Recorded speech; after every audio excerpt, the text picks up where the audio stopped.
exercise is going to be your quad biased squat variation. So we talked about 2 different quad biased squat variations. The first one's going to be the harder one because we're lengthening at the hip flexors and we're lengthening at the knee. So 2 ways of lengthening the quad. So that's going to be our sissy squat. So I recommend you hold nice and low because you're going low. Push those push the knees out in front of you, heels come up off the ground. So push those knees out in front of you.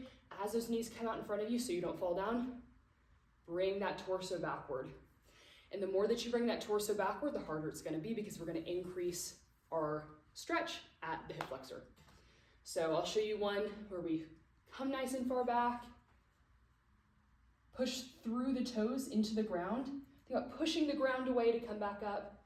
You really feel it in your quads. A way to regress it would be keep that torso a little more upright. So I was back here, now I'm going to be here.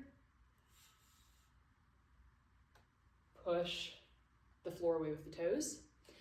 And then the other variation that we talked about, so we talked about maybe doing this for about 8 reps, then switching over for the last 2 sets to a heel elevated goblet squat. So my heels are elevated, might be easier to see over here. My heels are elevated, all the weight's gonna be in the toes. We're still gonna think about, we're rotating around the knee instead of rotating around the hip. So we can think about how that's different. So rotating around the knee, pushing those knees out in front of us. Knees can go over toes, it's completely fine. Go to your comfortable depth. And then you're pushing the toes into the ground, squeeze the glutes to come back up. So in case you couldn't see that, here's another angle. And I like my stance to be nice and close, but you do what feels best for you.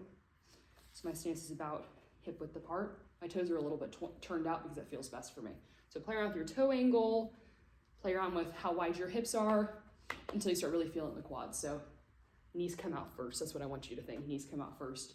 Push the ground away with the toes. Awesome. And then you could hold, if you wanted to weight this, hold it in a goblet position.